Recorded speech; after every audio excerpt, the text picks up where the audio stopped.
The Third Wheel Podcast. Welcome back. Greatest show on YouTube that YouTube is actively suppressing. I'm Caleb. I'm Shaps. We are ready to roll. We are cooking with gas. Shaps, what do you think we're going to talk about today? Something very straight. Yeah. Very straight. Straight as a circle. Yeah. I need to turn down my ringer. There we go. All right. Did you know that Rachel Ziegler was promoted by Steven Spielberg? Did you know that he was like, "Oh, you need to sign her up. She's your He said that the character of Snow White, it's her. Did you know that? Did you know I did not know that he was such a good prankster. Good prankster. I would actually say he's like a really bad judge of character because that's not his first. Well, I'm pretty sure that he does like a ton of recommendations, Yeah. but like he's the one that recommended Josh Trank for Fantastic Four. You know, the old one, Four Stick. You can't win them all. I guess he can't win them. I'm sure he's promoted so many people, but I was like, is he just like the worst judge of character? Because like that's the second one where he's like, yeah, that's your person. To be fair, reliable. though, when you're promoted by Steven Spielberg, you get a little hot in the head. You know, you'd be like, "Hey, did you know that Steven Spielberg? He said I should have your job. Yeah. So made that happen." I guess the power would go to your head. Like if anyone promoted our show that was remotely famous, like we'd put that in all the advertising, you know. If Rachel Ziegler went up to you and said, "I want to make this show something, and we're gonna put my face on it." I mean, her face is already on it, so how big of a stretch would that be? You know, like all our best clips are us just ragging on her. Yeah. So like, would it be even that big of a difference? You know. I guess not. So I don't know. Okay, so when Josh Trank got in trouble, and then someone came up to Spielberg and asked him like, "Hey, so tell us about Josh Trank," you know, and he's like, "Who?" And then he just like walked off. And so, you know, I don't know. I wonder if he regrets any of the stuff, you know, some of the people he pushes I forward. really don't think he cares that much in his age. I guess not. I want to know what he was like back when he was making the original Indiana Jones, and when he's like trying to prove himself as a director and a filmmaker, you know. And that now, like you said, like he's just like he's proved himself. He's a legend. Like, what movie did I watch that it said produced by Spielberg? Back to the Future. It was like produced by Spielberg, and then guess who the third name was down? Can you guess? You can guess. Rachel Ziegler. Yeah, no. Kathleen Kennedy. You know, I was like, I forgot. Or no, she's been part of Lucasfilms for a long time. You know, it's just like you don't think about it until you know you start a podcast and you start looking at behind the scenes and you start looking at who's running Star Wars, and then you know you just want to go back in time, watch your favorite film from the 80s, right? And then her name pops up. She You're was like, oh my actually God. officially like Lucas's protege. Not even like a joke. I guess Lucas is a bad judge of character too, because I mean, like, I don't know. Who knows? But yeah, I mean, she was probably sitting like, "Yes, Mr. Lucas, yeah," and then just writing down every single little thing, you know.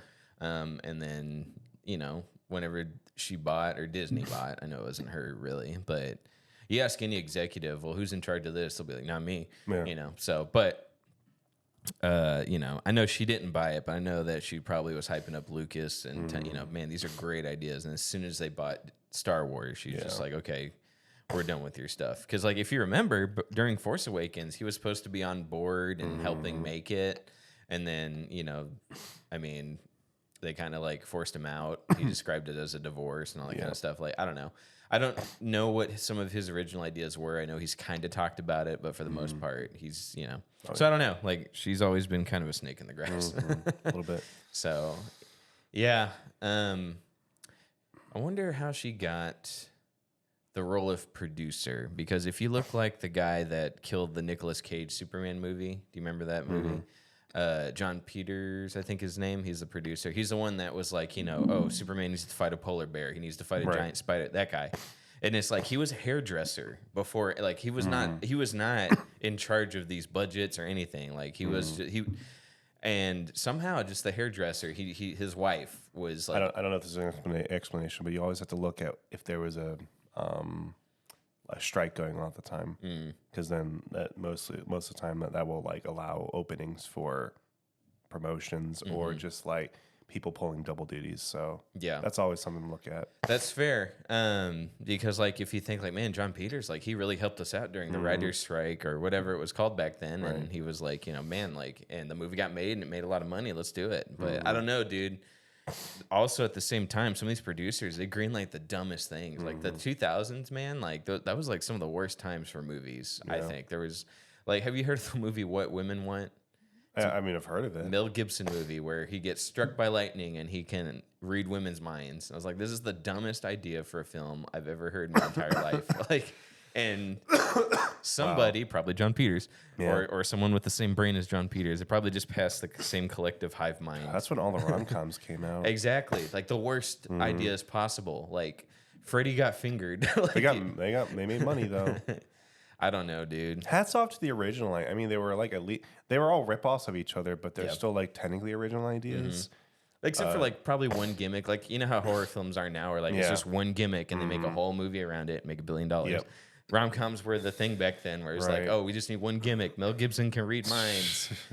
Freaky Friday. Ooh, we switched play. Like, it's just, you need. There was that one Will Smith movie. It was called Hitch or something, where like he was Hitch, actually. Yeah, he was a love doctor, but like the only relationship he couldn't hold down was his own. Yep.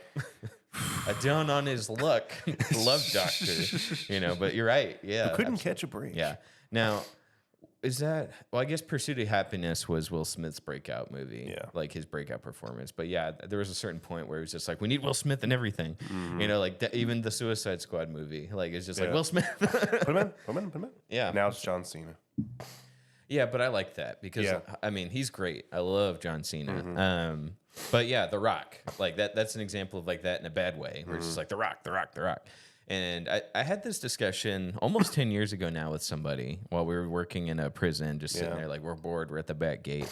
And he said, like, Hollywood doesn't have any like big guys anymore. Like from the old days, it was Stallone, it was Arnold Schwarzenegger, it was you know, Dolph Lundgren. You could list a bunch, like just big guys. Van Damme, Wesley Snipes, like just big dudes. Now it's Tom Holland. yeah, like we don't have the giant action movie guys anymore. They're the ones I listed are around, but they're old or they go bankrupt, like Wesley Snipes. And now, like there's The Rock. John Cena just recently hopped into the fray. Like, I mean, the Suicide Squad, and then he had the Peacemaker show. Like, he's making his way now. He's hit mainstream now, but 5, 6, 7 years ago, man, it was just The Rock. I think this is his last season with WWE. Really? Yeah. The Rock or John Cena? John Cena. Yeah. No, he's moving on to bigger and better things. Like he's so wholesome, man. I can't wait to see what he does next, and I can't wait for Peacemaker season 2. Oh yeah. You know. Anyway, we were talking about Disney earlier. Speaking of, we were talking about Peacemaker. I keep thinking he's going to show up to a Dallas Fan Expo. Do you go a lot? I know we talked about it before. Okay, but you've been, I'm assuming? Not really, no. Okay. Well, they're doing a Back to the Future 30th reunion, or maybe it's 40th by now. But Tom Wilson is coming in, obviously with the rest of the cast. Chris Lloyd, Michael J. Fox. I was surprised with that because he's like looking worse and worse, and it's not his fault. It's just he's sick, you know. But I'm surprised he's coming. And I know like the last con I saw him at, he fell down, you know. But hats off to him if he wants to push himself and just go. Like, I mean, good.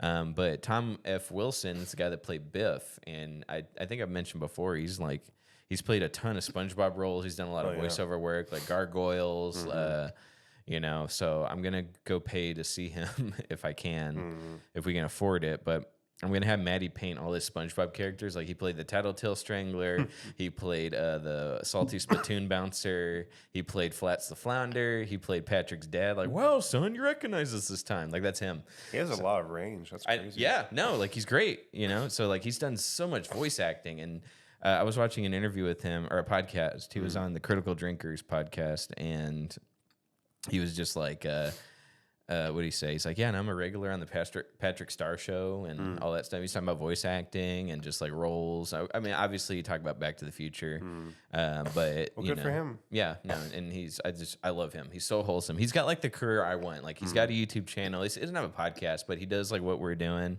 sometimes, and then lots of voice acting work, and he did stand-up comedy. Like, he has an album on Spotify of his like best jokes, and then he has a thing called the Question Song. Have you heard of that? Yeah, so like the song is like him on the guitar. He just sings about everyone comes up to him and asks him the same 5 questions. Like, you know, is there Back to the Future 4? Is it how's Crispin Glover? I don't know. I don't talk to him. Like, is Mike? You know, what's it like working with Michael J. Fox? He's a nice guy. Like, what do you want me to say? Like, it's just the same 5 questions over and over. Right. So he turned that into a song. Like, he's just a really good guy that I kind of like look up to. Like, I would love to be in like his position someday. So I don't know. It'd be kind of cool. So I'm gonna go see him. I don't know. I'm debating. I'm probably gonna chicken out, but I was debating like tossing them a card with our logo on it. Be like, hey man, you know, scan this barcode. You want to hop on? No. What do you mean no? You wouldn't do it. Yeah, you're right. No. I know, but I'm gonna see about telling him how much of an inspiration he's had on me, and maybe he'll be like, you know, oh man. It goes to his next song, the 5 stupid things that every fan tells me. No, I'm sure no one's lining up to tell him that he was a huge inspiration. You know what I mean? Yeah. But you know, maybe I'm wrong. But like I said, I'm pretty sure no one's sitting there telling them like, oh, dude, you and Gargoyles, man, like, oh, the Tattletale Strangler, like, dude, you really had an influence on my life. I also looked up; he was in the SpongeBob movie. He played the bubble blowing baby hunter guy at the bar. Wow! All bubble blowing babies will be beaten. That's him. So okay. I love his work. So you know. Anyway, we were talking about Disney earlier. So I got some stuff here. So Steven Spielberg.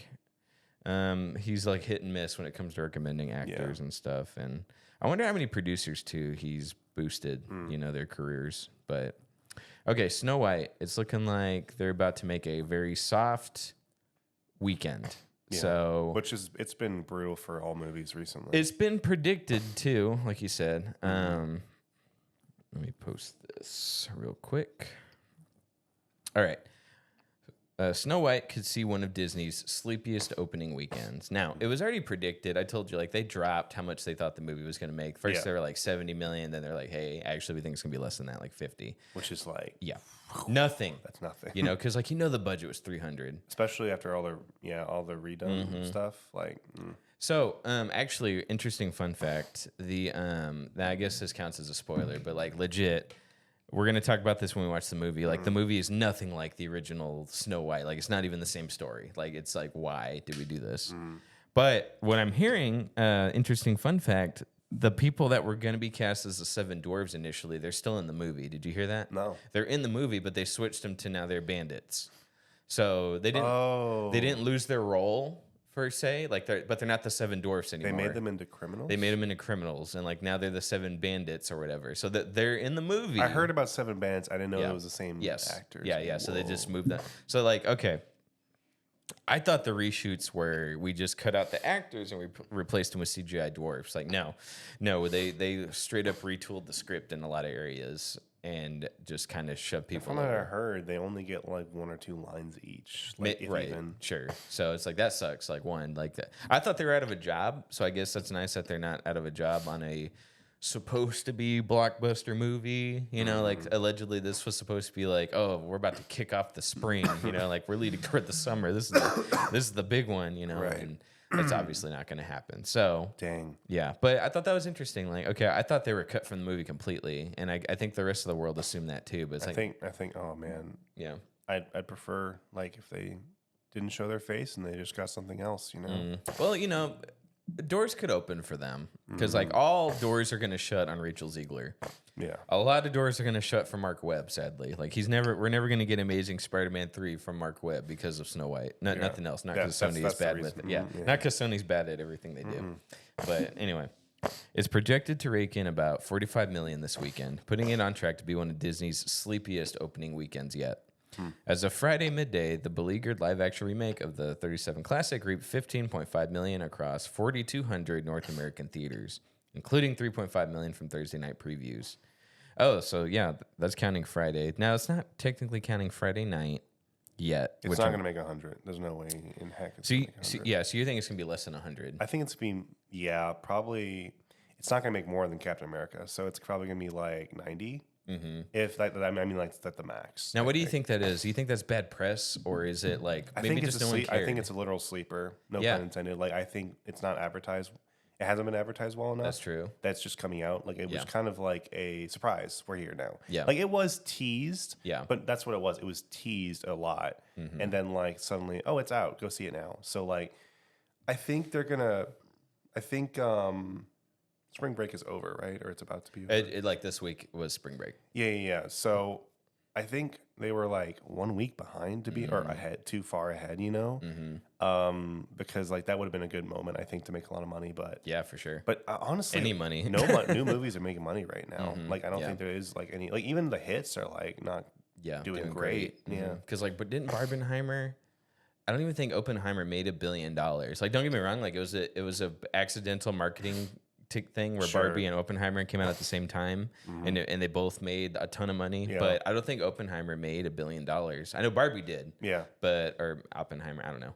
I don't think Oppenheimer made $1 billion. It made like 800 million, which is more than that's a lot of money, and they were happy and it was a success. But but that's a far cry from what it used to be. Yeah, honestly. Heck, for the longest time, Marvel was the only thing keeping people in theaters. Like for a while, everybody was flopping. All the other movies besides Marvel was flopping, and people were like, "God, if it's not a Marvel movie, we can't get anything greenlit." The only movies that make money anymore are the horror movies, to be honest, which is weird. Yeah, it's backwards, but that's true. And it's like a reverse Ponzi scheme where it's like, how about we just like put a little bit at the top and we actually trickle down? And it's like it's so weird that it works. Like because the first question anyone ever has on their mind, what's even playing right now? Oh, Snow White, I guess so. Yeah, exactly. And then like that's a one-time watch, and then they're not gonna recommend it to people. They're just gonna be like, it was good. Yeah, no, it was a fine movie. The 5 people that went, like when we go with the crowd that we're bringing in, that's probably a bigger crowd than what's going to be there. And yeah, do you think any of us are going to walk away from the Snow White live action and be like, hey, go tell 5 people to watch it? Like, no, I would tell 5 people to stay away from it, dude. Like, stick it. Yeah, you know what I'm saying? So. Yeah. No, it's streaming is still superior and probably will be continuing on. But then, like we say superior, but did you see like Electric State? Did you see that on Netflix? No. Chris Pratt movie, Millie Bobby Brown. Oh, I did see. Yeah, I heard about that. The $320 million. I had to watch it because Maddie put it on, and we sat down with Maddie, her mom, and me. We're just watching. She put it on. I was like, I don't want to watch this. I already heard the bad stuff about it, but I went in with a fair mind. It went all into the CG and effects, and I don't think so. It looked bad. It didn't look good, dude. Oh, so it was just Chris Pratt. Yeah, it was either Chris Pratt or Netflix is lying about where their budget is going, and they're stealing from them, from the government. Honestly, because like, there's no way this movie cost that much money, and Netflix is billions of dollars in debt, billions. And they're like, I read this 10 years ago. They're like 50 billion or 20 billion. I'm sorry, let me look this up before I go viral for the wrong reason. Oh boy. Going to war today. Yeah. How much is Netflix in debt?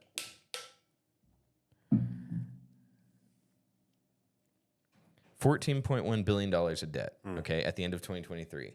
10 years ago, it was pretty high, too. I don't know if it was like 20 or something, but it was high. And I was like, with these levels of flops, how is it going to pay it off? Yeah. Because they only rely on subscribers, and I know they keep upping their prices, but they only rely on people subscribing every month. There's no pay-per-view.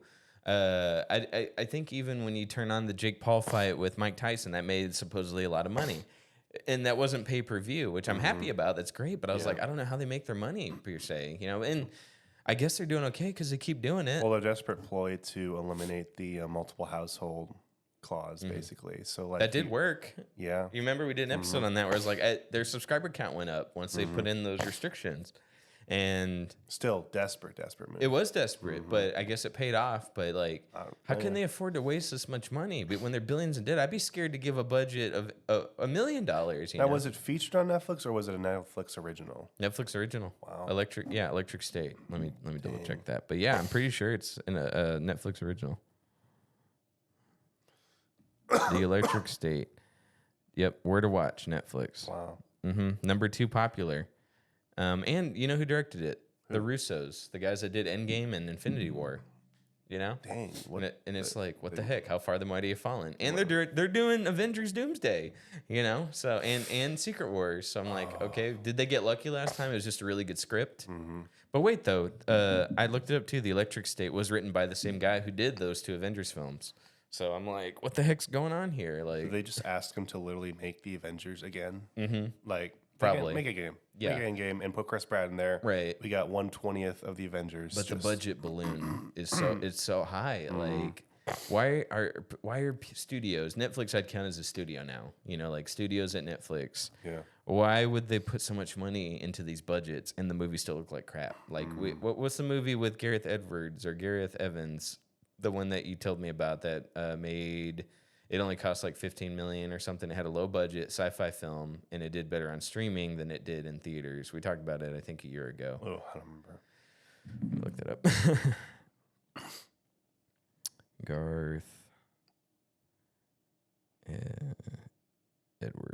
Garth Edwards, his movie, The Creator. He made The Creator. Yeah, that sorry. one. Yeah. That's right. It was like, I think it was only like an $80 million budget. Really low.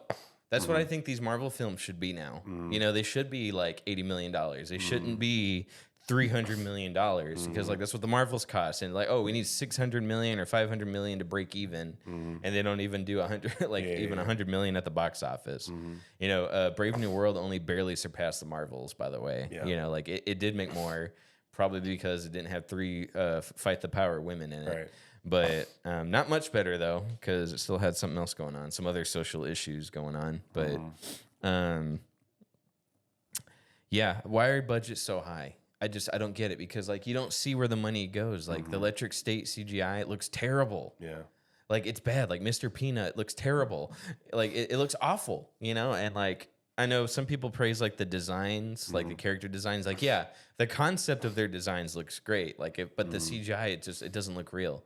It really pops at you. Like, it's not, you know, Who Framed Roger Rabbit bad, but it's still, like, it doesn't look real. It's very Uncanny Valley stuff. Don't insult. Who Framed Roger Rabbit. But you know what I mean? It doesn't look like Looney Tunes back in action. Yeah. You know? Much better. That's more like it. But I was like, where's the money going for this? Like, I don't see it in the movie. Especially with the economy. Like, Yeah. you'd think there'd be, like, lower budget films. Yes. But think- you might be onto something. Tax write-off. I think so, dude. Like, unless Chris Pratt's pulling $150 million. I mean, like, think if you're Chris Pratt, you're like, man, I can really phone this in and make and like $100 million. his role is so lazy in the movie, dude. Like, I had to watch it. I bet. And it starts off, he's a truck driver, so he has long hair, and he's like, yeah. You know, he's got the mustache. Like, he just looks like, what is he? He's trying to do like a Hulk Hogan, you know, thing. And he's like, ugh, you know. And then later on in the movie, he just gets his hair cut, and he looks like Chris Pratt. And I was like, and he's like, yeah, I hate this. How are they going to sell the movie, dude? How are they going to sell the movie? I didn't watch the trailer, so maybe that's in the trailer. No one would have watched it unless his name was attached to it. So. Right. And I was like, and Millie Bobby Brown's pretty hot, like, price too. Yeah. I wish I didn't stutter after I said hot, because because she was like 12 in her first role. Right. How do you feel about that? Sorry, a little tangent here. When you see a child actor and then they're an adult, and you see people like, oh God, she's so hot. Like, you know, are you like, oh yeah, I agree. She's Are you really talking about people who grew up with her, or grew up or who were already adults? Already adults. Yeah, I hate that. Yeah, I do too. No, it's sick. gross. It's really sick. Like, same thing with I'm seeing memes about the girl who played Wolverine's daughter, because she's an adult now. Ew. Yeah. And like, you know, Because the thing is, the weird thing is, the first role you're going to think of is Wolverine's daughter. So yeah. I don't like that. Yeah. And like now she's an adult, she's fully developed, and people are like, yeah, oh my God, yeah. And I'm like, Yeah, no, I always keep a radar on guys, or women, I guess, too, who are like, who kept an eye on an actor or actress before they turned 18. Yeah. And now it's okay to call them hot or something. It's like so weird. They'll take like an out of context still of Millie Bobby Brown of her making a face with her tongue sticking out, and then they're like, oh, maybe Drake was onto something. I'm like, I was an adult already when she was in, you know, her first role of Stranger Things, and I was never like, man, I can't wait for 8 more years of her growing up. Like, Yeah. dude, I'm sorry. Like, when you watch a kid grow up, obviously I don't know her, right? I didn't watch her grow up, but like when you watch someone grow up, you're not, you know, if you're sitting there like, man, 5 more years. Yeah. I'm sorry, that rubs me the wrong way. Anyway, No, sorry, that was a tangent. I hate that. Yeah, but yeah, so she's a hot priced item right now where she would probably bring in box office draw. Sure. And then, like you said, Chris Pratt, same thing, you know, but it's a Netflix movie. So like, do you even need all that? You know, like if you're logged into Netflix, you might just be like, oh, Electric State, that looks interesting, you know? It's got Woody Harrelson, and like he does voiceover. Like there's a lot of voice actors where you're like, oh, okay, I know them. So like, did it go to Star Power? Because it didn't go to effects, bro. I'm telling you, like it looked bad. I know explosions are expensive, but like when when the animatronics are supposed to be realistic, and you're reminded of like Five Nights at Freddy's, you're like, Which probably made more money. Oh, absolutely made more money. Crazy. I don't know how Netflix makes their money. I know I said that already, but I just don't get it because they get the same amount of subscribers every month. Wonder if they're going to get like a debt forgiveness like freaking Ford did, like the automotive industry. Later, the government's just like, we want to continue this the streaming because it's providing so many jobs. Yeah. It's providing, so much entertainment. So the people get distracted over what we're doing, If Netflix ever files for bankruptcy, whoever buys them out, or maybe nobody will, like maybe they're screwed. Probably Disney. I don't know, dude, because Disney, I don't know if Disney has the money anymore. I mean, they already have two under their belt. What's another third? Yeah. But I think they have more money than you think. I don't think they're like grasping for straws. Disney's one of those companies that they have their hands in so many different pockets that they're going to outlast pretty much almost everyone. Not quite an Amazon, but like I really think so. I think so because they've gone through this before. They've gone through major dips in the past, like 2 or 3 of them at least, and they always come back from it. Whatever they do, they always come back. And obviously, they're taking drastic measures right now to change direction and find a new CEO. Did they find one yet? No, it's still Bob Iger. Iger. Yeah. Bob Iger recently got into the shareholders meeting. He's like, the park attendance is fine. Yes. We're seeing a higher volume of people coming to our parks. I'm like, shut up, Bob I think Iger. they're just going through another hard patch, but Yeah. I don't think they're really going to go anywhere. And honestly, if it was cheap enough, I think they would invest in like buying out Netflix. Not that Netflix is up for sale right now, but No. I remember there are people theorizing like 15 years ago, this is the streaming service that's going to go down first. Netflix is on its last legs. 15 years later, it's still here. So it's like COVID saved them. COVID really saved them. Yep. And brought them back to relevancy. Actually, yeah. Same thing with GameStop is still holding on by a limp. And I don't get it, but that's what's going on. Like they're still kind of they're still afloat. There are some tricks you can pull. Yeah. And for all those people who are saying Ubisoft, they're on their way out too. Yeah, I still think they can hold out for a few more years. Who knows? I think. Well, if they're looking at people to buy them out, that'll save them. But I don't know. I don't know how much longer GameStop has. I know we're kind of jumping all over the place, but like I wonder how much time they got left because like they got bailed out by people that ripped off Wall Street. They got bought. They got saved by a scam. Right. You know what I mean? Yeah. So I'm like, I don't know how how much longer they're gonna hold out because like everything's digital. And like perhaps they'll be saved by people changing their mind about like oh, you don't own your game if it's digital, we can take it away. Like maybe that'll bring back a resurgence, maybe. But last I checked, GameStop is still ripping people off. Like they're still overpriced games, and it's like let's buy digital. I get it the night of, an hour before midnight, all that kind of stuff. So who do you think has the most streaming service? Who do you think has the most profitable IPs right now? I guess still Netflix. I think Amazon, honestly, has some heavy hitters. You're right. I'm sorry. I forgot all about Amazon. I mean, Max obviously is a monster, but Amazon actually has I'm an idiot. I'm skipping all the good ones. Yeah. Okay. Unless I'm missing anything. You said Netflix. Yeah. No, I'm sorry. Well, they used to have Chris Pratt. They used to have Daredevil. They used to have The Office as well. Yeah. You're right. Hell, at this rate, the rate Peacock's going, they're getting there too. Yeah. But actually, I think they lose money every year, so I don't know how much longer they'll be afloat. It really is Amazon versus Max at this point. I mean, Disney Plus, I guess, but no, they're losing money. So yeah. Like okay. To answer your question, before I say that, I'm gonna make one statement, and then we gotta reset the cameras. Disney does not have a profitable branch right this second. Yeah. And now I know they own ESPN, and that's actually doing very well. Right. But as far as I know, ESPN's the only thing doing well for Disney. The only thing. But other than that, they do not have a single profitable IP right this second, or medium, like games, movies, TV shows, streaming. Like nothing's profitable right now for them except ESPN. Yeah. All right. To answer your question, who has the best? It's tied between Max and I'm gonna go with the other one, Amazon Prime. Yeah, they actually. I think they have a lot of heavy hitters right now. They do, but I think most people only tune in for like 1 or 2 shows. Like Invincible, and what's the other one you're thinking of? Well, okay, they got Invincible, they got The Boys, and Fallout did really, really well. Yeah, and people are anticipating season 2. The two I was thinking was Fallout and Invincible. You know, Rings of Power, as far as I know, nobody like loves. Yeah. And then same with what's the other one? What was one of the ones you mentioned?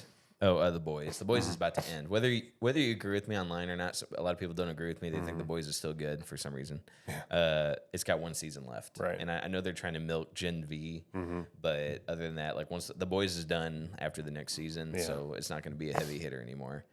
Now, Max definitely has like I think stronger IPs, but House of Dragon I don't think is doing as well. Right. Definitely not as good as Game of Thrones. Yeah, people like it, but it's not doing as well right now. Right. And they got, like they got Rick and Morty. They got like all the DC stuff. So for sure. They I think they're doing pretty well right now. Yeah. Do you remember when Max, their grand plan, this was like 2021, and we saw Godzilla versus Kong together. Why don't we watch the second one together? Huh, that's weird. We should have gone and seen it. Did we not? No, we didn't. That's right. Did you watch it though? No. Okay. I lost interest. It was good. If you're not in the room, I don't have interest. That's fair. It was good, actually. Yeah. I was shocked. I thought I was going to hate it. But anyway, for a while, Max's plan was like, instead of new releases, we're just going to put them all on streaming. Yeah. And as far as I know, that didn't work out. But it was a bold move. And a lot of people, it pissed a lot of people off because they were expecting box office, you know. So anyway. Oh, who has Last of Us? Is it Max? Yes. So actually, I think Max has the most memorable IPs right now, and probably the best looking one. But I mean, Amazon just has Prime money, like just ship it, 2-day shipping. That's their monopoly. Like they just have so much money based off of that. So Prime will be fine no matter what. They could throw. For some reason, they hired the worst writers for Rings of Power, but. They'll still be fine. They could have flap after flap. They could have every single channel, every single streaming project they have fail and still be fine. Well, it's just like how Microsoft, even though the biggest or one of the biggest companies in the world, their gaming market's failing, and they're actually like pulling back resources from it. Yeah. So even like a Titanic can have a leaky deck or two that they just have to jettison, right? Yeah, so I agree. I even think like if Amazon still like obviously Amazon they're never going down. Yeah. They could still probably be like, nah, we don't really want to do this much anymore with our streaming service. But they're still actually producing stuff. So which means that they care. They want to be competitive. They want to be competitive with it. They're not just buying everything out and then bringing on their stuff. Like they're producing original content. EA. Sorry. Right. Yeah, no, I agree. And like they care about what they're putting out. Like my mom watches lots of Prime originals. Apple TV, if it wasn't so niche, if it wasn't split between Apple and Android, like Apple would be up there. I'm told it's got some of the best. Like they got one show right now that everyone Severance. Yeah, that's the one show I hear about. But the guy that made Breaking Bad, he's about to make another show for them. Like I might buy Apple TV just for that show, dude. And I'll probably watch Severance too. But yeah, Apple TV has some bangers apparently. So I might do that. I don't know why I said Netflix. It's got the most memorable name. And just the brand, like it's when you think streaming, the first thing you think of is Netflix. Like you don't think Disney Plus, you don't think Hulu, although they're up there, like Max, like they're up there. They have better stuff, but for some reason, like the first thought when you hear streaming, name of streaming, Netflix, like that's your first thought. So they have the name, and if anything, I think the name itself would be the most marketable if they were bought out by somebody. You want the name, you know. You remember when were you there when I tried to look up Blockbuster to see if we could buy it and then just attach it to our show? Right. It is like the name is still worth like $3 million or something dollars.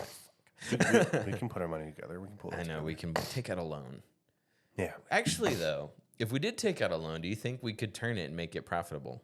We'd hit headlines like Blockbuster bought out by 2 podcasters. Us, no. You don't think so? No, not us. No, someone, not us. Yeah. Though.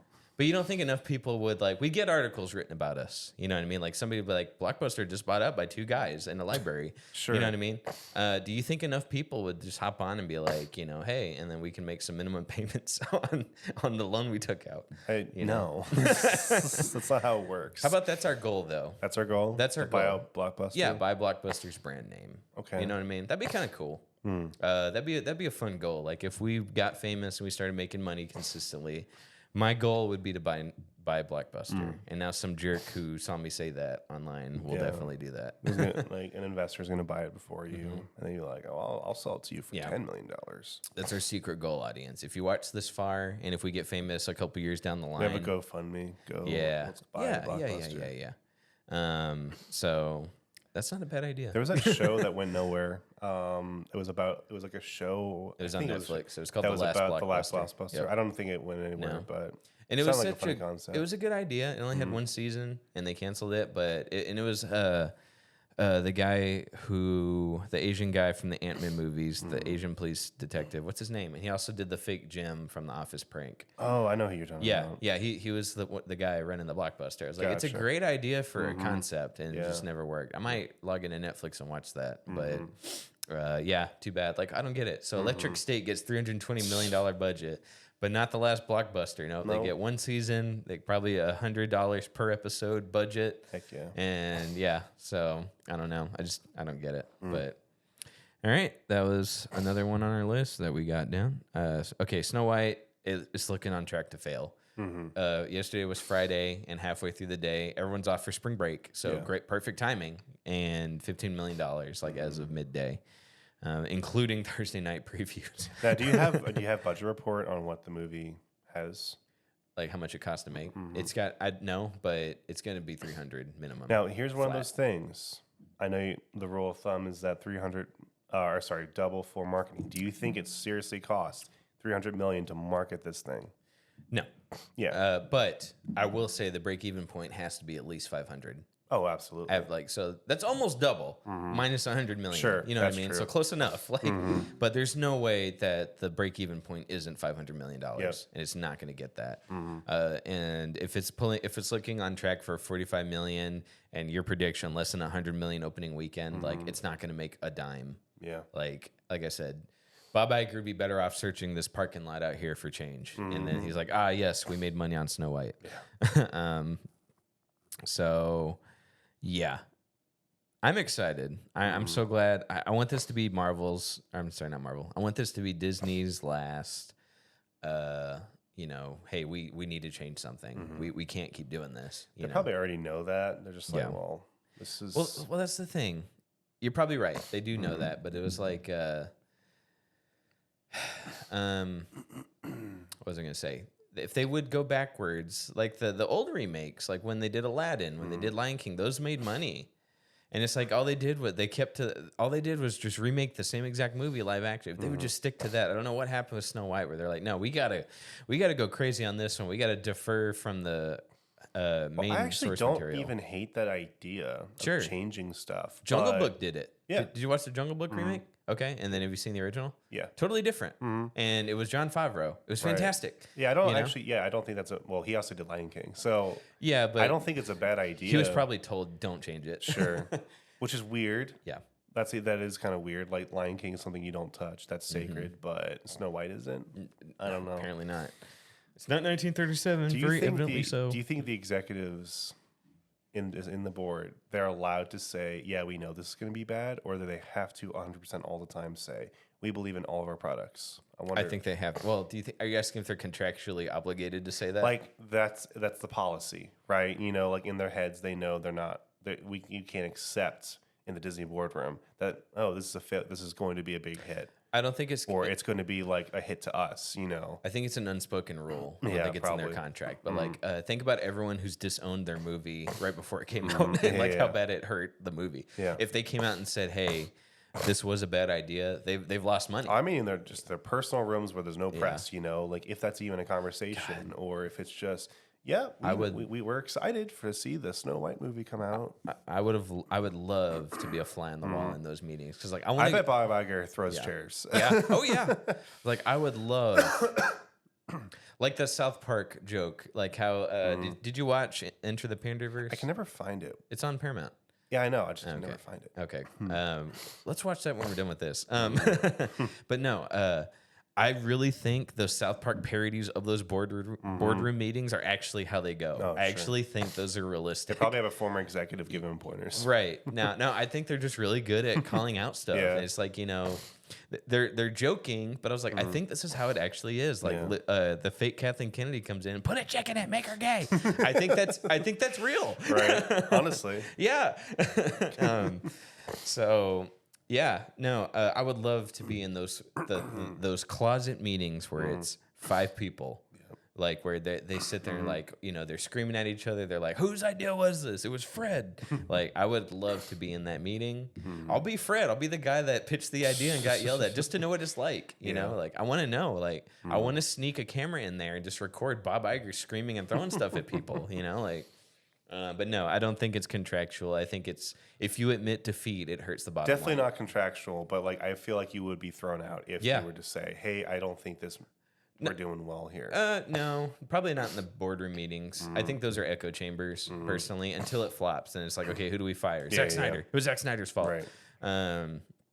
Well, in that case, it was. But like, there's no prepping for a disaster. No. Like, they're not going to say, nobody says it. Hey, in this room, we're 2 weeks away from Captain America. We know that's not going to do super well. We don't think it's going to do super well. Oh, I bet they talk about that. Because, like, the way they scaled back Snow White's marketing, somebody walked in and said, okay, guys, somebody has to say it. This is going to make $0.00 at the box office. And they're like, and they're like, talking to the mic a little closer. Yeah, a little bit closer. You're fired, but also we're going to use your idea. Like, you're right, but also get out of here. That was your resignation.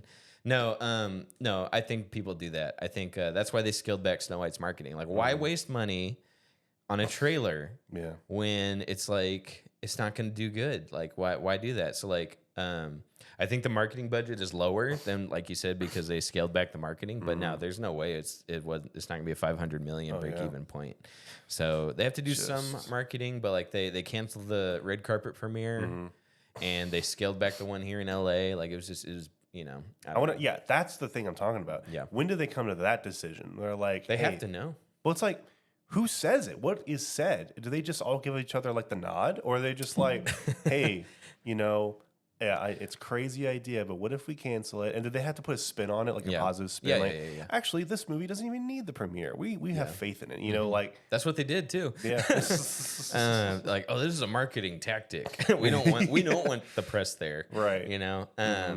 No, I think that somebody leaves a note at the center of the table, and they slide. Yeah, and then it's like, who left this here? It was obviously that guy because he turned red, but like nobody says it, nobody snitches, and he opens it up. This is a bad idea. He has the kill control panel, like Dr. No. Yeah. $1 million. No, I think, no. Somebody at some point has to be like, hey, dude, this is gonna fail. Yeah. I honestly think they had a meeting anytime Rachel Ziegler opened her mouth. Honestly, any time she opened her mouth, there was an emergency meeting. Apparently, they went on a retreat to talk about what's his name playing Kang. When they were talking about switching to Dr. Doom, like that. Apparently, that was a retreat. And they went out and talked about the future stuff. So like, no, they have those meetings for sure. Somebody does that. I wish I could know what's in those meetings, because whenever they come out of those meetings, they lie. And they're like, oh, that would be actually a really fun, like, superpower to have, just to listen to all these board meetings. Like, Oh, yeah. They sound like, oh, man, it's super boring. No, dude. Dude, when Bud Light tried to push the LGBTQ stuff and they lost a ton of money, like, I want to be in that I want to be in that stockholder meeting where everyone's like, what the And then when the one guy was like, dude, just put Post Malone in there. Yeah. Come back. Yes, my sister-in-law was like, they're making fun of Post Malone's someone pour me a drink. She's like, oh, you ready to watch this Bud Light commercial? Post Malone's new video. And I was like, well, yeah, that was their pivot. Yeah. Like, okay, we need Post Malone to market this because we failed, you know? And it's like, okay, we need to do what we used to do, where it's like, country boys drink Bud Light. Country American boys drink Bud Light. Like, I would look, because like allegedly stockholders are suing Target because of their failed marketing towards that community as well. And I was like, man, I want to be in that meeting where the stockholders are like, you know what? Let's just sue Target because they promised us this and they did, and they gave us that instead. So like you said, superpower. I'd take it. They say, okay, your superpower is you get to eavesdrop on stockholder meetings. Deal. Heck yeah. Bro, like I have a podcast. I want to talk about that. Yeah. You know, like that'd be awesome. And bro, we'd get sued so hard for talking about whatever the stockholder meeting was. People would be bugging this room trying to figure out how we're getting this info. But honestly, bro, it'd be worth it, dude. Like we'd be like top level journalists breaking news on stuff, you know, millions of dollars, billions probably. So I don't know. All right. Anything else you want to add to that? No, because we can talk about Assassin's Creed Shadows. Apparently, it sold 2 million units. It came out. Yeah, that's not bad. Had a day one patch. Day one patch where they took out the feature where you can destroy ancient shrines. Yeah, I heard about that. Yeah. So it's like, I don't know. I'm so tired of pandering.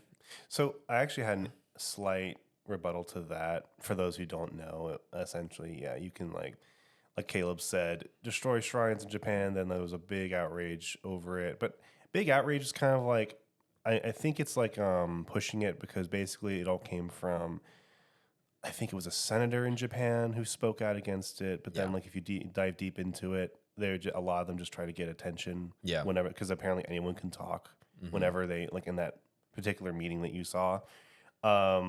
So was it like, did everyone actually get offended over it, or was it just like one person trying to make it was probably one person. Politics. Yeah. But my thing is, you can kind of do the same thing in Ghost of Tsushima, which is like a beloved, universally praised finally getting a depiction of, you know, like ancient historical Japanese culture.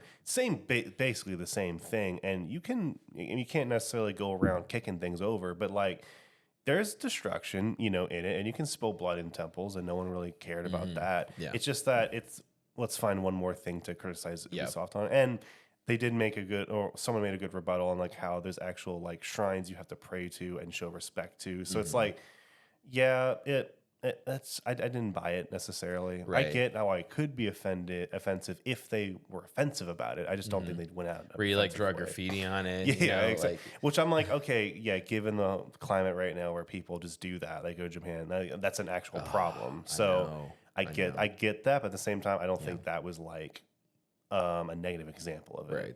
Yeah. Yeah, I agree. I think it's nitpicking. Like, I'm not going to play it and go like, I want to go to Japan and actually do this. This is fun. Yeah, like it's the same people that say violent video games cause violence. Like, I'm playing this game where I can destroy a Japanese shrine. I'm going to go to Japan now and do it for real. Like, no. No, I agree. I think it's one of those one person complained and Ubisoft panicked and we gotta appease the offended people. Right. And and they just got rid of that feature. Dumb. But that's just the world we live in now. I want to see the patch notes where it says remove disrespectful feature. Yeah. Oh, what did they have to backtrack on? Where like, hey, this was insensitive. We could talk about that at some point, like offensive marketing campaigns that were like totally destroyed. Like, do you remember Hitman Absolution? Yeah. Like that was a big. I think we touched on that one. We did touch on it, but like we need a whole episode dedicated to like, wow, what were they thinking? You know. So that was that one where they had a fake robbery for like a Splinter Cell game or something. It was like, oh my god, that's a great idea. Like the police show up and stuff. Yeah, they're like they held out guns and stuff. It's like that's great. It's wonderful. I love it. It was a prank, bro.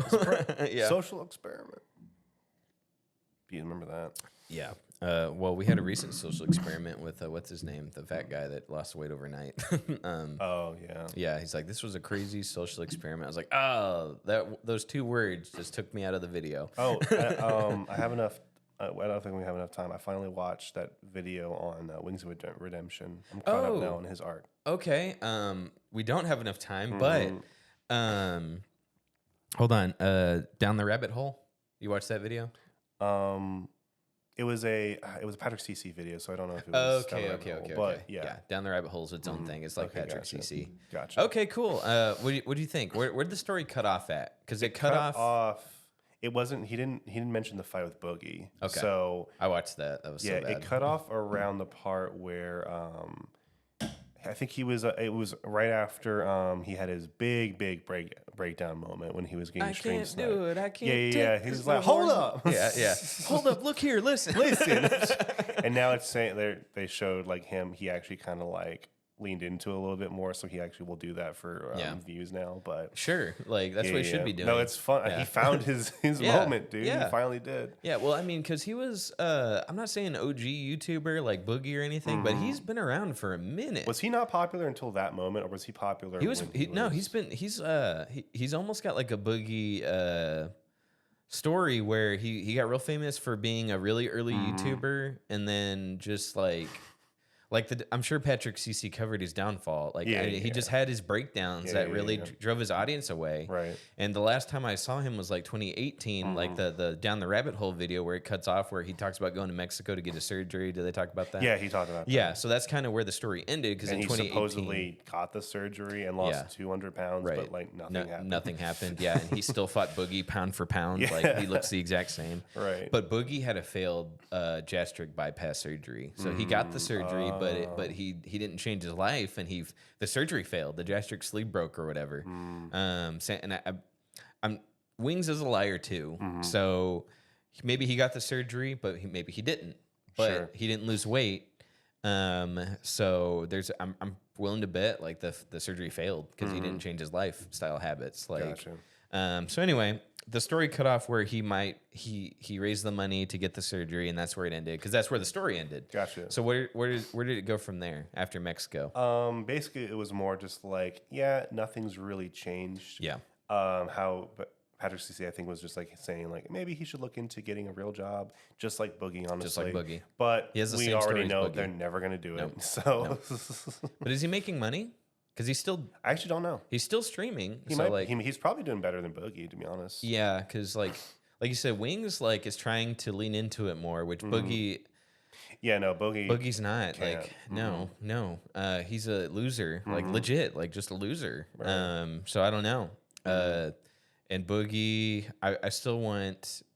I wish there was more consequences for rug pull scams in the crypto market. Sure. That's what I want to lean into next episode, is the Argentina crypto thing finally. Yeah. But yeah, I wish people would be held accountable for stealing from their audience. That's what Boogie did.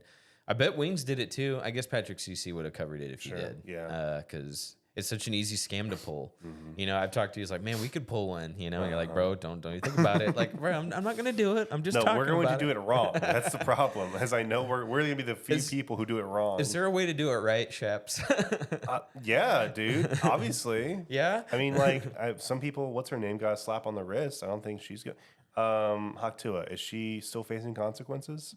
Her company's being sued. Yeah. She hasn't posted a video since then. I still think she made her money, and she has an opportunity to run. I know. Not from the IRS, but did I tell you she let it slip that she gets half the money? Like in that leaked podcast thing, she was like, of course she did. Because like of course her initial story is like, I this wasn't for me. I don't know where I lost all the money. I didn't get a penny off of this. And then like she was talking like originally the plan was I get half the money. Like she said it real fast, and then donated to charity. She said, but the first part is what everyone hooked on. What charity? Yeah, hot coin.